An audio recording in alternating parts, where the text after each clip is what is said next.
Welcome to the Verdant Verdict. We got a interesting show on our hands today. I'm glad that we got to get this underway. It's not traditional. We're not in the same environment we're normally in. We don't have the same mics, the same equipment. But I'm still your host, Jacob Verdant. We're still bringing you sports talk on the go, and we still got some LSU football ahead of us on this Saturday evening. Go ahead and introduce yourself, y'all. Some of y'all may remember him from earlier on the summer, but And Bennett Jenkins, good friend of the show.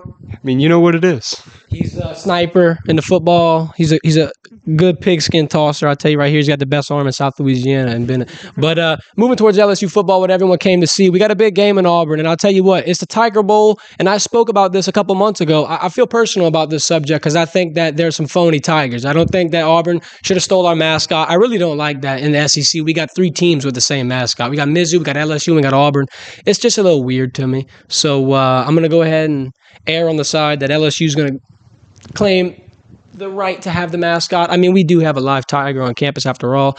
Big news, though. I spoke with Brian Kelly on Thursday, and unfortunately, we will be without Armani Goodwin tonight. Armani Goodwin's a pretty good back for us, multiple touchdowns in multiple games. He's a strong back, and I've got to know Armani pretty well throughout fall camp, and there's one thing I can say about him. He's dedicated to the task at hand, and he's willing to do whatever it takes to, whether it be get through a defensive line, get through a tackle, or even, get through a hard week of camp. So just the fact that he had to get out. I know you scratching and clawing to get back in the game. That goes to show me it's a little more than we once thought. That Brian Kelly called a substantial injury, and it's looking like he's gonna have to take a little more time.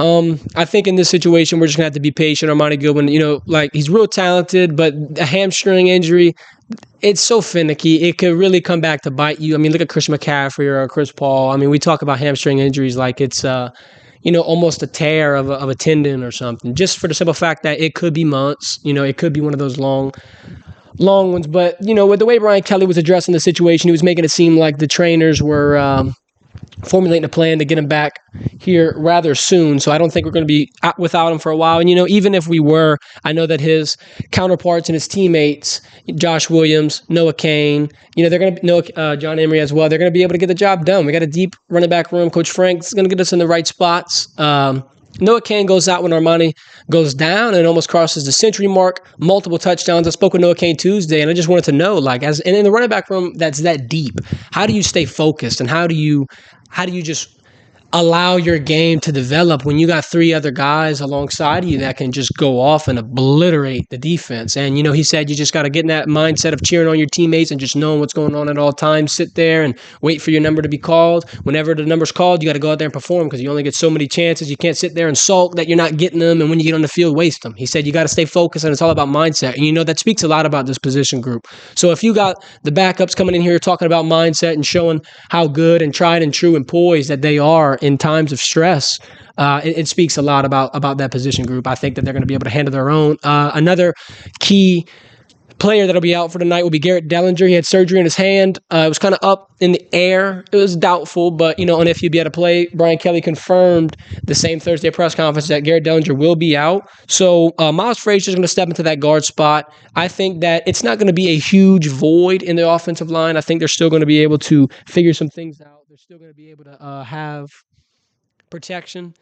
The offensive line, there's been three to four different groups that have come out here. It seems like they're finding their footing, so it's kind of unfortunate that it came, on the hindsight of two very impressive wins where the LSU offense was able to do some really impressive things, in my opinion. Three impressive wins, honestly. The Florida State loss, it was rough, but at the same time, look at the Florida State team right now. They're 4-0. They're ranked.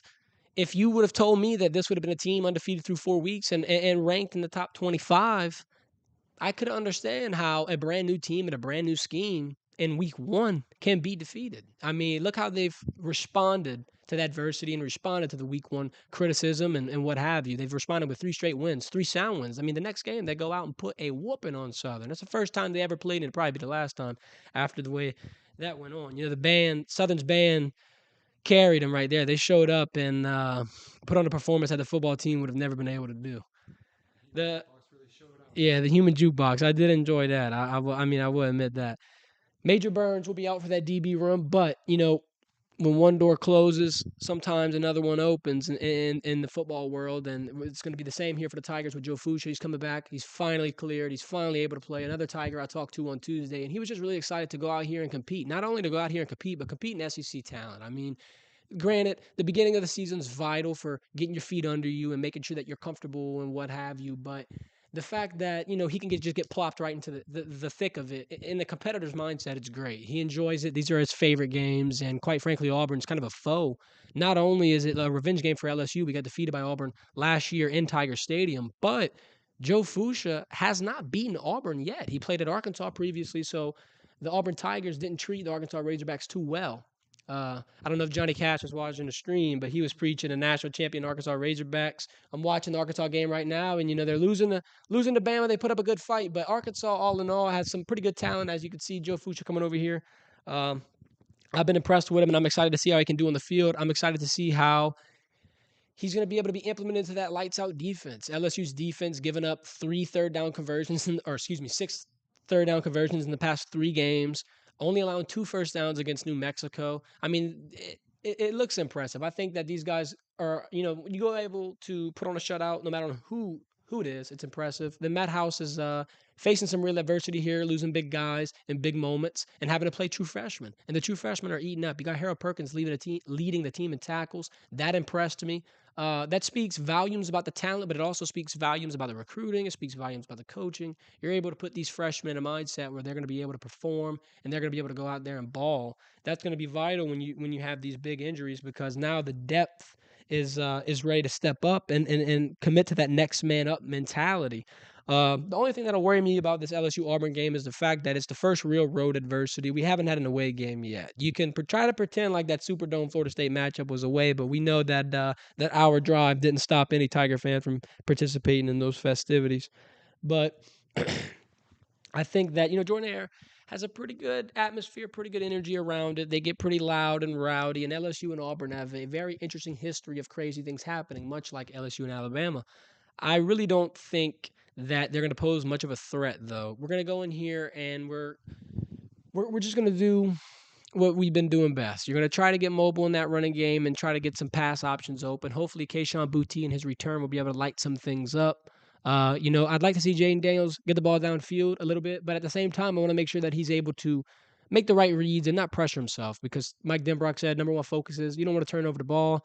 Jane Daniels, sure, he's had a rough statistics in the past, and we can harp on the 10 interception, 10 touchdown season all we want, but the fact of the matter is the kid really did get better. The kid really did get more accurate, and he really did change his mindset, and he was able to develop into the type of player that is needed when you need to start as a quarterback, and as a quarterback in the SEC. It's a different ball game. It's a different speed, and I think he's been adjusting to it well, especially in the fact that through the first 3 weeks, there was 3 different offensive lines. I mean, as a quarterback, that's got to be confusing. You don't have cohesiveness up front. You don't have the feeling that you're getting protected. There's just a lot of things that are going to contribute to Jaden Daniels not being able to sit in the pocket and dish out some dimes. I think later on the season, we'll be able to see that, and we'll be able to see this offensive line progress and this offense progress and get better. They're averaging 450 yards. They're averaging 40 points. I mean, they're doing good right now. I can't imagine what they'll be doing towards the end of the year when we're playing, UAB and A&M. I'd really be excited to see how this offense has turned into a gelled, oiled machine at this point. I think LSU can go out here and, score the 4 or 5 touchdowns that they've been able to score recently.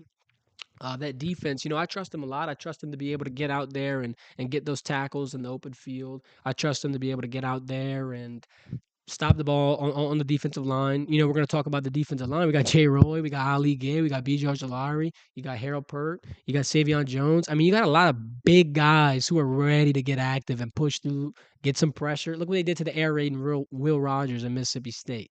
Made him look foolish. Coughed up an interception. That air raid gave Jay Ward his first pick of the year. And I mean, another great guy who I'm glad is cleared to play. We got Jaden Daniels cleared to play. We got B.J. Ojolari cleared to play. And we got Jay Ward cleared to play for this game. So, yeah, we lost Major Burns. We lost Armani Goodwin. I hope those guys get better. Friends of the show, Major Burns, shout out. And Armani Goodwin, shout out as well. But hopefully LSU is going to be able to, get started early and not give me some stress all night, because that's been a big topic of discussion, is if LSU is going to be able to click fast. it's definitely a focus. And Brian Kelly says, every coach preaches start fast, play hard, get active early, get on the board early. But sometimes it's just not that easy, especially when you're going to be, this is going to be a rough environment. Brian Kelly's record against the SEC is under 500, 1-0 as LSU head coach. So I'll give him that. 1-0 as LSU head coach, but this atmosphere is rough. It might take some figuring out. So tonight might be a little, up and down roller coaster, but at the same time, it could be a pretty good showing for the right Tigers, the LSU Tigers. It could be what boosts them into the top 25 hypothetically, or what have you, whatever goes on. I trust LSU's going to be able to get in here and get a W. Score prediction, man, that's rough. That's such a hard thing to hit, and I haven't been able to hit them lately, but I'll still try. Let's see. I got LSU. I'll give them 31, and then I'll think that Auburn's going to get stopped at 21. It'll be a 10-point win, 31-21. What you got? Oh man, I don't really know. I feel like it's gonna be a high scoring game, man. I want to say each at least 30 apiece, man. Yeah, it's gonna be a rough game. Not a rough game, but I mean a rough game for the defenses. I think it's gonna be real high scoring, but at the end of the day, I think LSU's coming out on top. Yeah, hopefully, and I mean everybody would love to see LSU be able to continue what they've been able to do. In other news, though, we're gonna kind of segue to some NFL football. Of course, you've seen it getting covered like like wildfire lately. Tua Tagovailoa got knocked out on the field during Thursday Night Football. There's been some questions on whether or not the protocol was, done correctly, whether or not he should have been able to play. And the Dolphins have released their team doctor who cleared Tua on that Sunday or after that Sunday. It seems like all signs are pointing towards Tua looking to recover, but at the same time, you just kind of want to know what these effects are going to have on a player long term. You never really know brain damage, especially with a player who could potentially be playing concussed. And to go out and get another concussion 3 days later is scary. I mean, you don't want to see that happen to anybody, especially someone who's a franchise quarterback of a team who looks to be something scary in the future. That's your fantasy QB? Yeah, Aiden, I know, bro. It's rough. That was a rough sight, dude. When I saw him go down, I got nervous, bro. I got him on the bench in one of my leagues too, man. It's tough. I mean, he passes to Tyreek Hill, and Tyreek Hill's in my lineup as well. So everyone's feeling them little ripple shockwave effects. It's gonna be one of them things you're gonna have to pay attention to and just make sure that he recovers the proper way. And I'm not gonna say handle the situation differently because I don't know. I'm not on the inside. I don't know if the protocol was mishandled. I don't know. I don't know none of that. So I'm just gonna say hopefully Tua gets the help he needs, and hopefully he's gonna go out there and get back to what he's doing best. Speaking of Tua and Alabama, we had an interesting game here with Arkansas. I had Alabama on upset alert all week. Arkansas is a pretty solid team. Eric Musselman's pretty interesting guy. You got a lot of interesting guys in Arkansas that are make me tune in to Little Rock. So the basketball world for one, football world. So I've been keeping tabs with them. They enter the rankings and they kind of been making some noise. They come out here and they get whooped. They get whooped. I don't know, a 2-touchdown game. I feel like it was never really in a question on if they were gonna even without Bryce Young. I mean, y'all had a shot. That's what I'm sitting here thinking. I had him on upset alert all week, and then I see Bryce Young go down, and then my heart really sank. I was like, oh man, this is not how I thought this would happen. What a string of events going into halftime, though, bro. Scary. I this is the type of game that makes me nervous though. I don't want to see this with LSU football. This college football games that you see people dropping like flies and it's going down to the wire. I mean, yeah, it's fun when it's all said and done and you got the W, but when I'm sitting here almost going into cardiac arrest on whether or not LSU is going to be able to convert on a fourth down, that's when things get tricky. But how about Jack Besh in that punt returner role on Saturday? Right after the game, I had to text Jack and be like, dude, congratulations, first off. Second off, how'd you enjoy fielding punts? He said it was awesome, dream come true. He really enjoyed it. And then talked to Brian Kelly about how would you grade Jack Besh's performance and what you think of it. And Brian Kelly kind of laughed and said how he's just fearless. He wants to go out there and run through everybody. And every now and then, that's fine, but you don't always want to do that and seek contact, of course, especially when you're one of our prized possessions in a skill position that we hold so near and dear to our heart at wide receiver U. Jack Besh, though, I'm really impressed. I'm glad he's got incorporated well. I'm glad that they're finding ways to get him active early because Jack Besh is a pretty vital part of that offense, I think. Not only is he a vital part on the field, but he's a vital part on the sideline. This dude's so charismatic and not only charismatic, but confident. And when you're around confident people like that, it's like intoxicating. You know what I mean? you got someone around you believing in you that hard, it's kind of hard not to have that belief in yourself. He's a pretty good teammate, especially like Major Burns. I mean, that whole LSU football team is tough as nails. They're close as can be. This was just a really good put together team, really well put together team. I'm impressed with the way the culture is heading and the way LSU's looking. They look talented, and man, next year we get Mason Smith back. We get a revenge season going on. We got Matt House with a full year of SEC experience. We got all the guys back. And I think that would be a scary sight to see. I think at LSU could potentially be a team to fear. They could potentially be a top 4 team next year after the experience they put together, after the recruiting class they're going to be able to put together, and then the coaches are getting better and better and better. The systems that they're putting these players in are just I don't understand how as a coach you could highlight each and every individual skill of a player in a group of 11 players. They know all their strengths and weaknesses, and they're playing to them greatly. Last year we saw some troublesome moments where ta tackling wasn't always great, or coverages weren't always great, or even on the offensive side, mismatches seemed to let a lot of defenders come through the offensive line, and just a lot of rough stuff. I think that they've really turned it around, and it looks like at least they know what's going on. It's not like a spiraling plane going out of control.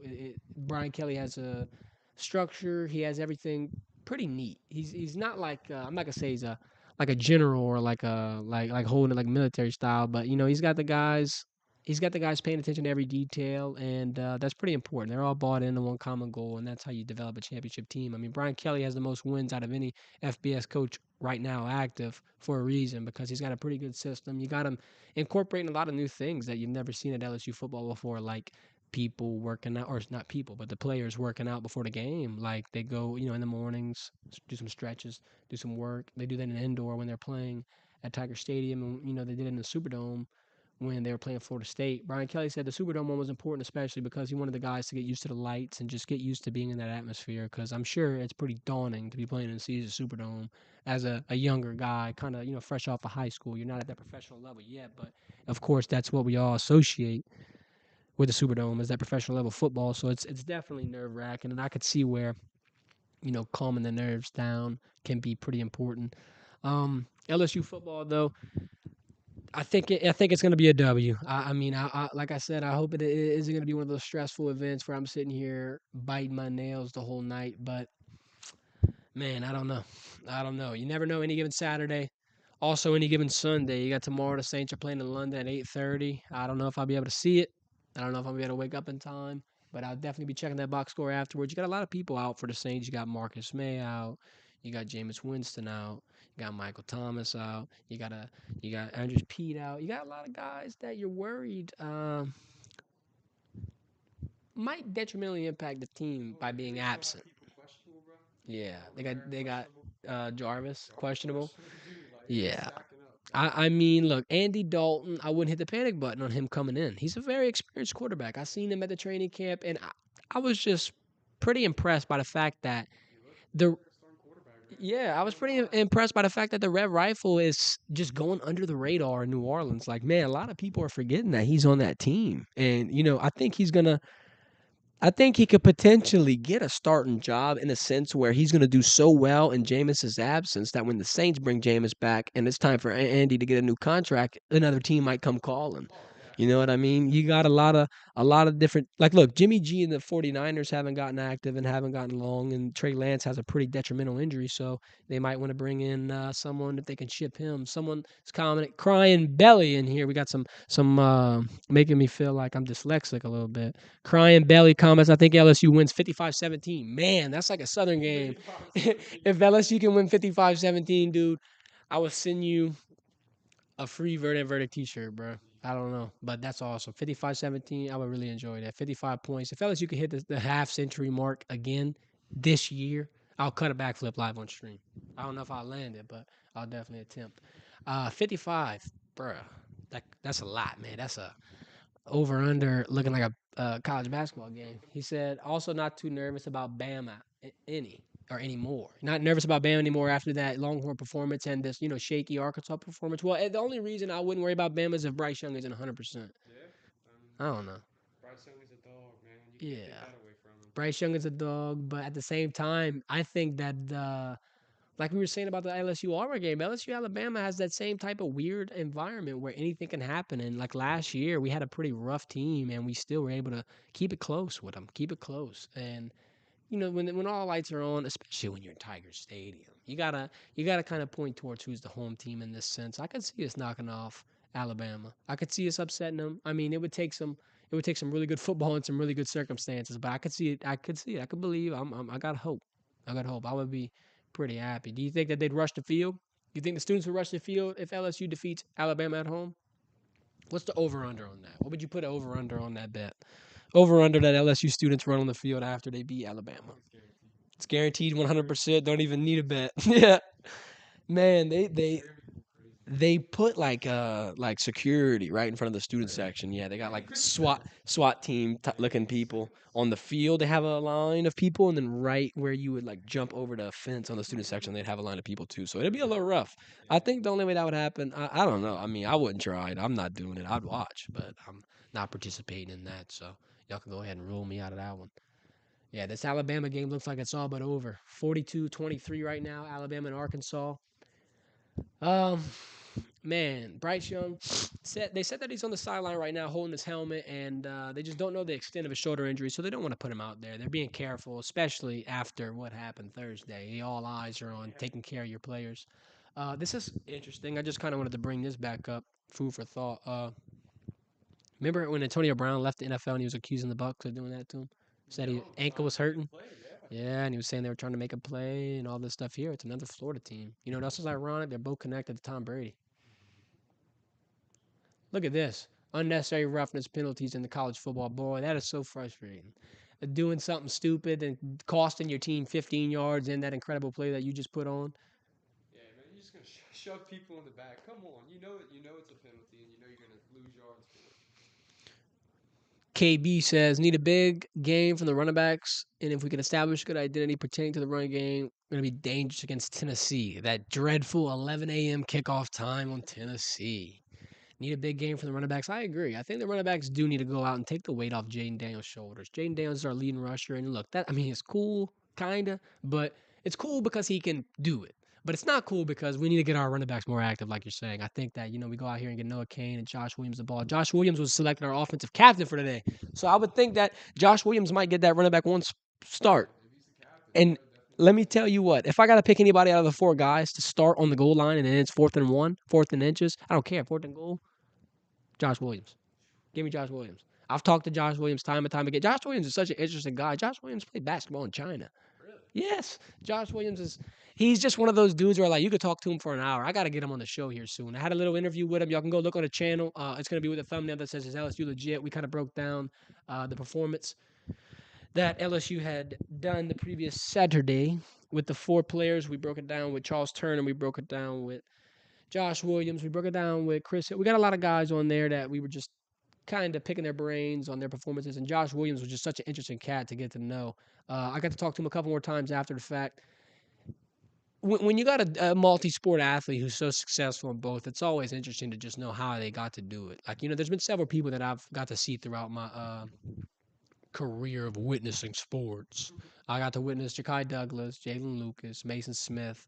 Even Caden Lewis. You got a lot of guys who it's just like, how do y'all get that done? And then the next day, y'all are able to go train. Dude, sometimes Mason Smith from LSU, we would be practicing, and we'd have a long practice, man. We'd have a long practice in that hot Louisiana summer sun, and everybody be dripping sweat. We'd have a field workout. We'd have a weight room workout, and everyone's exhausted and beat, and Mason's getting in the truck going to Thibodeau to train and do a whole nother practice for a whole nother 3 hours. These guys is just an uncanny work ethic. And speaking about Mason Smith and Mason Smith recovery, I'll kind of give a brief update on it. I've been talking with him here and there, checking up on him, be in good spirits. It's good to see. It was such an unfortunate situation, and you just feel so bad for someone like that who puts everything out there and who deserved nothing but the chance and the opportunity to go out there and perform like we knew he would have. Next year is going to be real scary for that SEC. That comeback season is going to be something for sure. I wouldn't forget that name. It's going to be hard to, I know, but next year Mason Smith's going to go out here and I think he's going to tear some things up. I think he's got a pretty good focus and a pretty good head on his shoulders. I think he's handling this in the best way you can, using it as motivation. And like I said, that's scary for the SEC. So I think next year LSU football will be sitting in a whole different realm. We'll be considering playoff seeds and I wish that 12-man playoff would be active a whole lot sooner than it is. I mean, I'll be graduated before that even happens. It'll be tough. I want to see, 12-man playoff. That opens up the field a lot. I feel like LSU can make a 12-man playoff. Bro, we can make a 12-man playoff next year. 100%. 100%. I think that I don't know. I didn't think they'd go to 12 right away. 12 is a lot. I thought they'd go to 8. Yeah. 12? 6 or something. Yeah. I mean, look, I'm not complaining. It'll be more football. No, I'm interested in it. I'll be interested, yeah. I'll be interested for sure. I want to see how they handle that. How are we going to be seeing weekday college football games, or are we going to be like what's the schedule going to be looking like for that? We put out a YouTube poll right here. We're going to be putting out a YouTube poll every week. We put out a YouTube poll on who would win this contest between LSU and Auburn, and a whopping 94% of voters out of 1,300 people decided LSU was going to win and LSU was going to take it. That was pretty impressive. I thought it would be a whole lot more split. So go ahead and make sure to subscribe to the YouTube so you can comment on the YouTube polls, let your voice be heard, and cast your vote on next week's contest poll. Next week is Tennessee. Like I said, 11 a.m. kickoff. A bunch of conundrums with ESPN and CBS figuring out time slots and figuring out when to place games. And, LSU and Tennessee got dished at 11 a.m. kickoff time. Everyone was upset about it. I'm going to have to wake up at maybe 8 o'clock in the morning to be able to make it to the game on a good time, which is completely insane in my opinion. But you know what? I'll have the whole day ahead of me. So you kind of take it when you can get it. I don't know about a pregame show, man. What are we going to do for a pregame show next week? At 6 o'clock. Yeah, we'll still do it before the game. I'm not gonna leave nobody hanging. We got some more coverage coming. Of course, we got Monday. Monday with Brian Kelly, we'll have an interview. Tuesday, we'll have our 4 LSU football players come on and talk with us. We'll highlight that and upload those interviews towards the evening of Tuesday. On Wednesday, we'll be talking to the SEC coaches on our teleconference, and I'll try to get some good insight for our show coming on Saturday. Hopefully, I can go live throughout the week and just give y'all an update if there's any big news, any injury updates, or just any big game plan updates for Tennessee. Pretty big game, but yeah, big top 10 ranked opponent coming into Tiger Stadium to see if they could dethrone the Tigers. The ESPN FPI has LSU pretty high in the top 10. I'm pretty sure they might be right outside it, but FPI just grades them off the schedule, a whole lot of different things. I think LSU deserves a little more flowers, man. They're performing. It's almost game time, so it's 6 o'clock. I'm gonna let y'all go ahead and go watch it. Shout out everybody. Good luck to everybody. Shout out all my boys playing. Shout out Brian Kelly. Shout out them all, man. Let's go Tigers. Let's get this dub. Let's show them what a real Tiger looks like. Let's show my real Tigers play football, bro. Auburn can't do what we do. We need to get their revenge. Joe Fuchsia, go get a pick, man. Go get a pick, man. That's what I want to see. So, like I said, we got a whole lot more coverage coming this week. Y'all make sure to subscribe, share the show, like the show, comment, do whatever you gotta do to make sure that you're coming back for Saturday's pregame show, and we'll even have a postgame show tomorrow, wrapping up what we saw tonight. This has been the Verdant Verdict. We're bringing you sports talk on the go. Thank you, bro. I appreciate it, Aiden. I appreciate you tuning in. Thank you, everybody, for watching. It means the world. This has been the Verdant Verdict, and I'm going to let Bennett say his piece. Man, thank you for having me on, bro. It's been a pleasure. I had to run it back, a little nostalgic. Spoonbach, it's been a long time, man. It was great to be back. Y'all enjoy that LSU game. Go Tigers!